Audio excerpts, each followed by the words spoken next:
Welcome to Potter Revisited, episode 14. Today we are covering chapter 14 of Philosopher's Stone, titled Norbert the Norwegian Ridgeback. Or, as we like to call it, How to Smuggle Your Dragon. It is kind of an exciting chapter.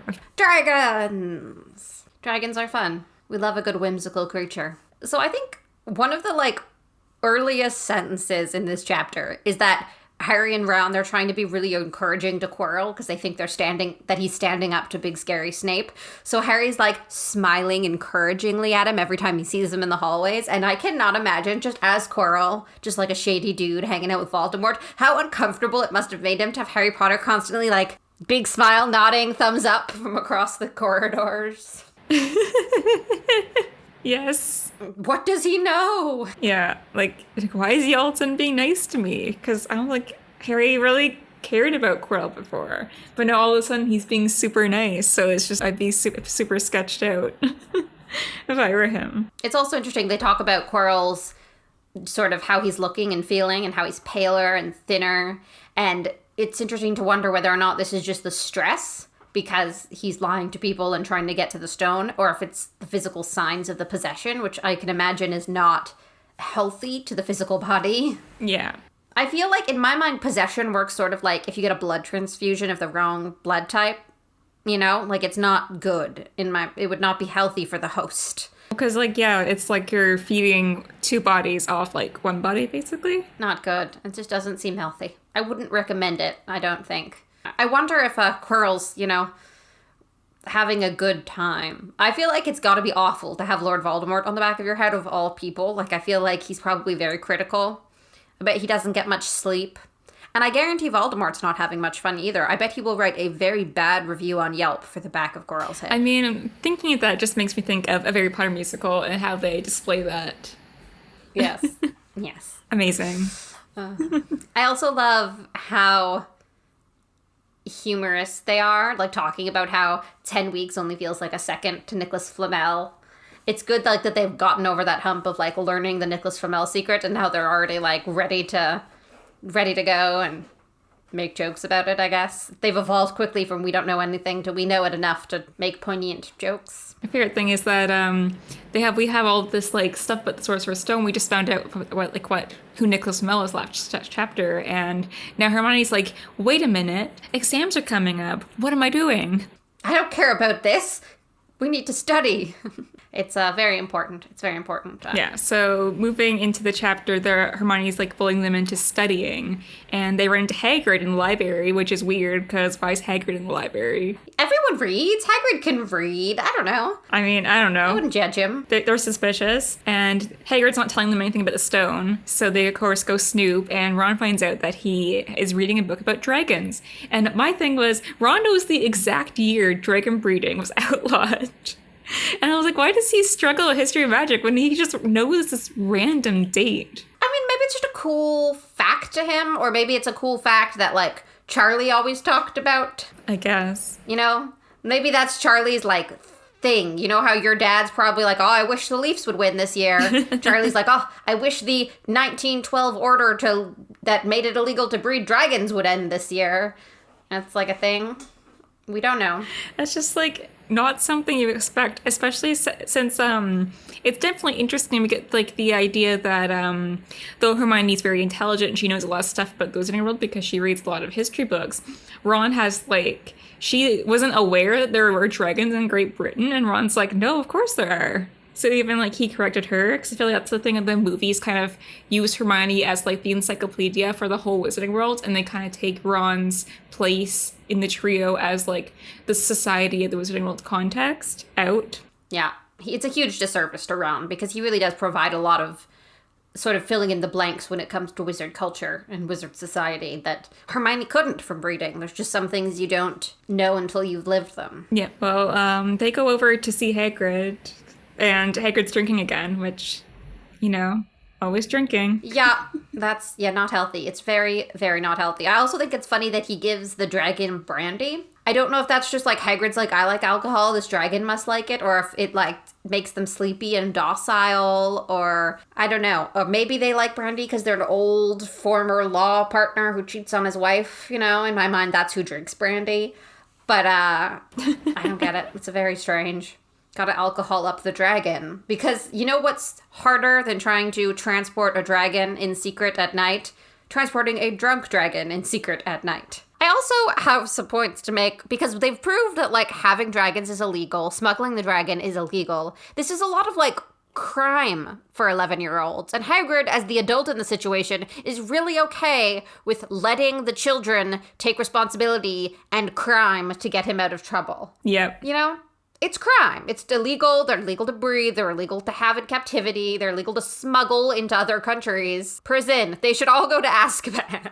Yeah. Going back to Hagrid and just him involving them in his crime ring. Shenanigans and crime, yeah. It kind of, it goes back to the fact that, like, Hagrid and his relationship with Harry, and then obviously Harry and Hermione, is like really a weird kind of relationship compared to like Harry's other relationships with adults in the book. We talked about it when we first met Hagrid, that he doesn't treat Harry like he's a kid and they're friends. He kind of treats him like almost like they're the same, even though Hagrid's an adult. But he kind of goes between treating Harry like a friend, like they're best friends, pals, confiding in each other, and then also like an adult, because he spends a lot of this book trying to dissuade them from like looking into the Sorcerer's Stone and trying to be an adult and being responsible. But then he also involves them in this illegal thing that he did, and once they convince him that it's bad, they clean up his mess and he lets them.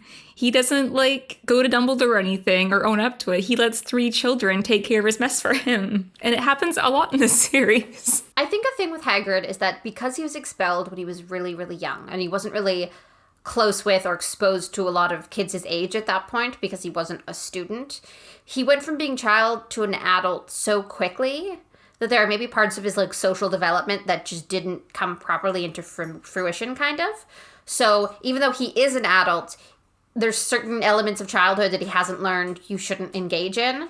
And so he just doesn't realize, like, he doesn't understand that, like, it's appropriate as an adult to ask your adult friends for help in certain situations that are not appropriate to ask a child for help. And he just doesn't realize that. Because he was probably a child and Dumbledore asked all kinds of crazy stuff of him.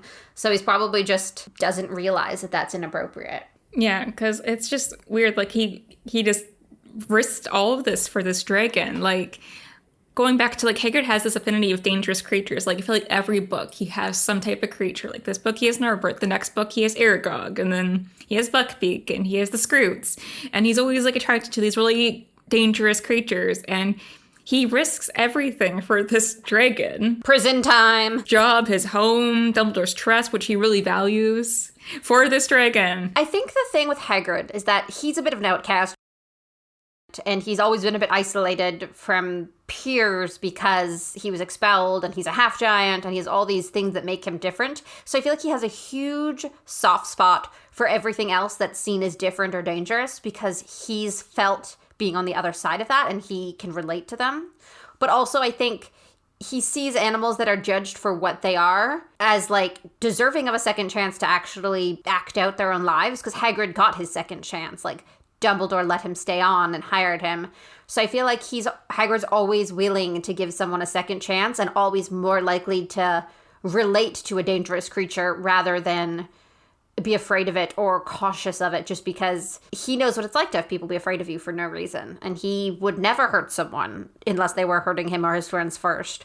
So I think he just really relates to these creatures and almost does for them what he wished could have been done for him or what was kind of done for him. Especially that he calls himself its mommy. I think that's really interesting because his mother was the giant. And apparently they have, like, no maternal instincts and she, you know, just didn't really raise him at all. So maybe there's a certain extent of, like, not only does he want the animals to have the second chance and, like, the opportunity to prove themselves safe that he wants, but also he's projecting that on them. Like, also, here's a mummy who loves you and will take care of you. So it's just a whole bunch of his own internal issues. Yeah, he definitely has maternal issues.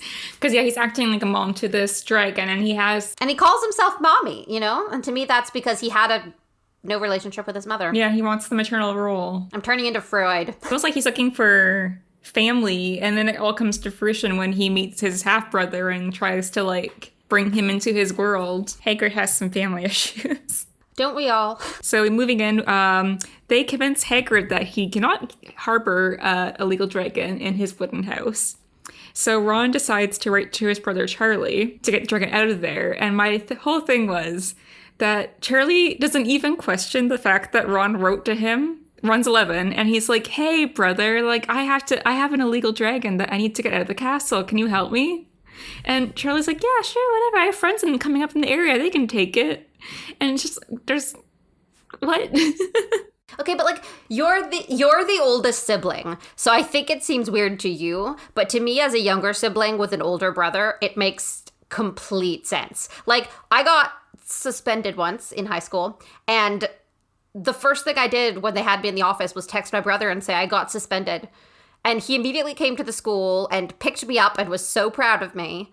And that's just like a brother thing, I think, especially if your brother likes to get in a little bit of trouble too. He's probably proud of Ron and excited and happy his brother thought of him first. Also, he's probably excited about a dragon, a particularly rare Norwegian Ridgeback. Yeah, we don't know a lot about Charlie's character because he's not in the series a lot. He's mentioned a lot because he's doing a lot of work abroad.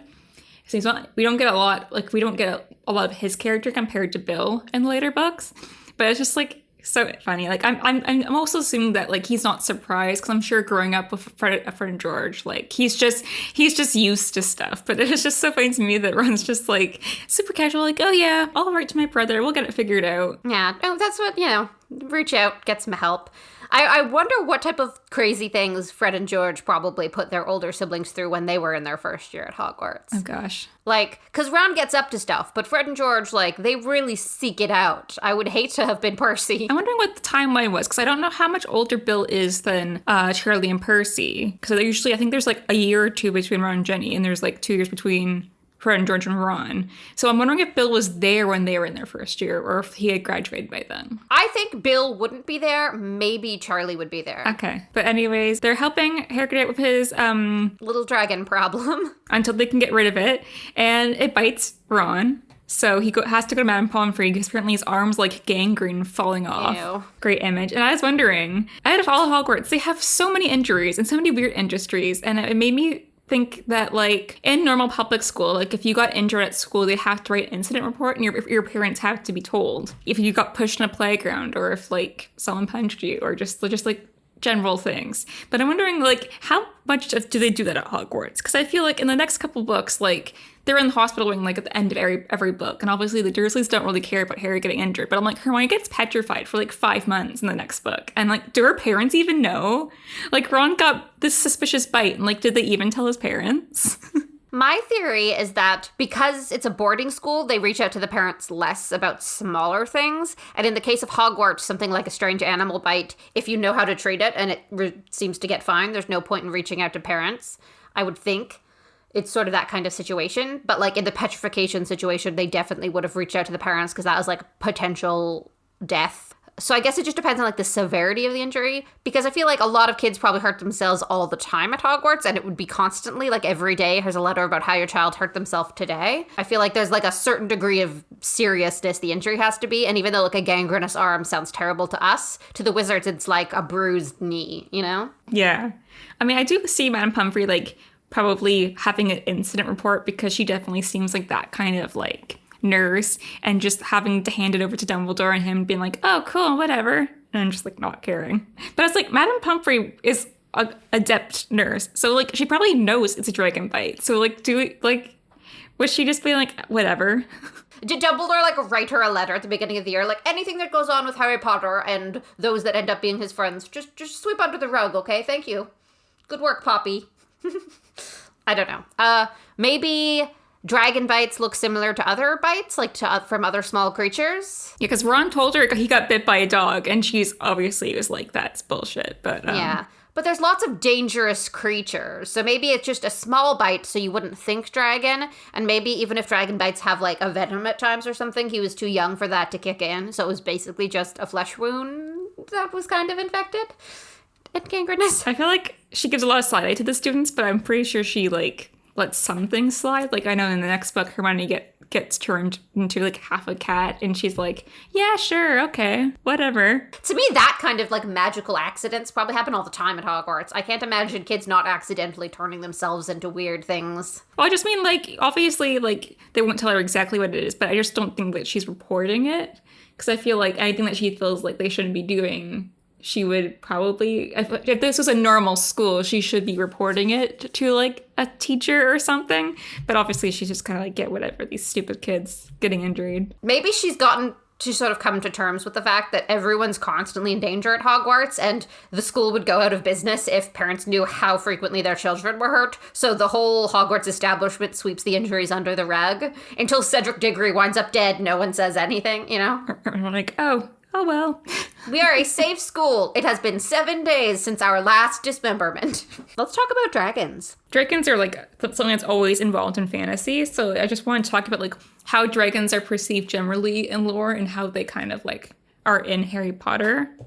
Because I know how dragons are in Game of Thrones versus how they're in, like, Lord of the Rings. So I guess for me, dragon lore bears a lot of similarities in Harry Potter to classic dragon lore and, like, Tolkien dragon lore. I mean, in Tolkien dragon lore, you've got the dragon hoarding all the gold in the mountain, and that sort of is referenced in the Goblet of Fire when the dragons are protecting that golden egg. Yes, it's an egg, and a dragon would protect her egg, but also it's gold because it pertains to that sort of hoarding aspect that is often connected to dragons. I also think it's interesting the way dragons are used in the wizarding world. Like, we know they have a dragon in Gringotts for protection, and we know that it's illegal to breed them. So we know that, like, society interacts with dragons enough to have particular rules about how to handle them. Like, even dangerous animals in, like, North America, like tigers and stuff, only sort of recently they're starting to be more, like, specific and strict laws about having them as pets or breeding them and stuff. Yeah. So clearly dragons have been involved in wizard society for a while. So they've definitely been around, not hiding somewhere in Wales that no one else goes to, which is cool. And also the uses of them, how they're used, as, like, actual props in a game for children to almost die, but also as, like, defensive measures. And it's interesting when you think about it, because if it's illegal to breed dragons, it's probably illegal to sell dragons and to trade dragons. So is Gringotts just openly breaking the law by having that dragon there? Yeah, I feel like it's very strange. Unless they just, like, captured it. If you capture it in the wild, it's fine, but if you raise it yourself, it's not. We know Gringotts is, like, old, so probably back, like, then it was, like, normal to have dragons to guard your deep treasure in the... Yeah, as is the lore of dragons. They live in a mountain and they protect their gold. And so I guess things changed. There was probably more protections as society grew, as we see, like, animals now, like, poaching, and there's a lot more reserves, and even zoos and stuff now are more focused on rehabilitation and kind of just, like, taking care of the animals rather than showing them off. Or I hope they are. Or they should be, at least. It's interesting how we see dragons throughout the series a bit differently. So we first get our introduction to dragons with Norbert, who's, like, a baby dragon, and all the thing we learn all about dragons and, like, how they're born and what Hagrid's feeding them and, like, how big they get so quickly. And then we see fully grown dragons in Goblet of Fire, and it's we see how, like, violent they are and how they get kids to basically go against a fully grown dragon, which is crazy. And then in the final Harry Potter, it's almost like dragons become sympathetic again, because you feel bad for that dragon in Gringotts. He's skinny, and it's dark, and he's lonely, and he's sad, and they've clearly trained him via abuse, and he's emotionally traumatized. And it's interesting that you go such a full circle with just dragons, even. The idea that, like, oh, it's cute, you love it, you can raise it. It's dangerous, but also you should still love it. Like, yeah. The treatment of animals, I find, and species and creatures in Harry Potter is a really interesting thing to look at, because clearly dragons are intelligent creatures. And yet there seems to be no reason, like, nothing stopping people from mistreating them, abusing them, and letting kids beat them up for sport. Yeah, it's like trying to find the difference in, like, magical, like, lore is, like, what would be considered a species, which is basically, like, house elves and goblins and the centaurs that are, like, sentient, that can talk and Then you think, what's an animal? Like, does it Dragonsaw species, like, compared to goblins? Humanoid, basically. Like, what counts as humanoid? Yeah, humanoid, yes, that's the word I'm looking for. But yeah, like, what, it's, like, interesting how Harry Potter does that, because it's very, like, classist, I find. Oh, for sure. Compared to, like, other novels. So it's just interesting to see, like, how we separate magical creatures from these other humanoid creatures that will kind of live in the same society, but under different rules. Yeah, I mean, it just seems like very typical society where if one group realizes they have the opportunity to oppress another, they will. Like, it's sad because you don't want that in children's books, but at the same time, it's very real. So you almost are like, okay, it's an introduction to the real world, and that a lot of times people, for no reason and no fault of their own, are treated like they're less than when they are certainly not. House elves are frankly nicer than a lot of the wizards we meet in the series. It's a representation of society and how shitty we all are. But dragons, to me, it's like animal abuse is what I think of when it comes to, like, the dragons. The way they're cognitively displayed as, like, a large wild creature that can't really communicate with humans. To me, the closest thing would be, like, elephants or something large that could hurt you, but whimsical and beautiful that we like to take advantage of in society. Definitely reminds me kind of like how, like, how dragons are perceived in the world, because we know they use them. Like, you have a point here that they're used for wand cores, and other parts of their body are used for, like, potions and stuff. Like, isn't Dumbledore known for, like, the 12 uses of dragon's blood or something? So how much are they protected? Because we know Charlie works with dragons in, like, a reserve. I'm assuming some kind of sanctuary. So how much are they, like, protected versus how much are they used for, like, stuff? Because it kind of reminds me of poaching and, like, of elephants for their tusks. But now elephants are semi-endangered, or, like, pandas, the same thing. Like, there's so many more laws now that they're, like, a dying species. So it's how much do you use them for stuff versus how are they protected? Yeah, it's interesting to see wizards abusing nature sort of the same way that us normal muggle types do. It's sad. And you having a point here about Hagrid just being, like, a dumb rich person that wants an illegal pet just makes me think of Tiger King for some reason. Yeah, he's just like, I like big, weird things that are unique and strange. I will have a dragon. Like, that's such a rich person thing to do. Hagrid is Joe Exotic. I mean, he's not. But, like, famous people do that too. They're like, ah, yes, this is my tiger. This is my one-of-a-kind, rare gazelle. I don't know. What magical creature is your favorite? It has to be one that exists in the Harry Potter world, but it can be any magical creature that is not humanoid, because that's boring. I mean, I feel like Fox is really cool. And I love how he's used in the series. Like, just like he's, like, immortal and can never die. And it's just basically the do it all word, because he can carry immense loads, he can heal you. And, like, how Dumbledore uses him throughout the series, like, he uses him to send a warning, and then after Dumbledore dies, he does, like, this morning, like, song and stuff, and it's just, like, how phoenixes are, like, used in the series. I like unicorns, and I like thestrals. I think the idea of thestrals is very, very cool. Like, the unicorn idea is basically very typical. They represent purity and innocence. That's, like, classic unicorn. But thestrals are cool. Like, I don't know if I've ever heard of thestrals before this. Like, I feel like it's an entirely Harry Potter creature. I feel like the name thestrals, but it might be based on some kind of, like, mythical, like, lore or something. It's probably based on some time mythology. But it's very cool, like, some kind of flying horse-like creature that you only see when you see death is neat, and I like it.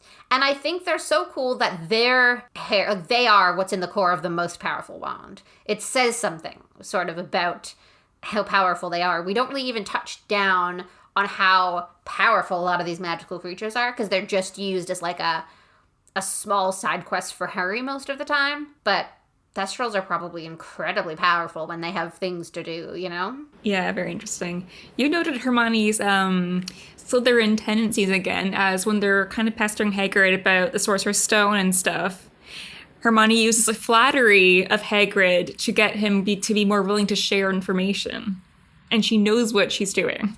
Hermione's incredibly manipulative when she needs to be, and she knows early on which ways to flatter Hagrid in order to get him to bend to her will. And she's really, really adept at manipulating people, even grown adults, you know? It's impressive. And again, I love the Slytherin Hermione moments. I live for them, so. I think especially a lot in this book, we have her using that tendency a lot to manipulate teachers, or especially more adult characters, because she really uses it on Hagrid, but then later on she'll use it.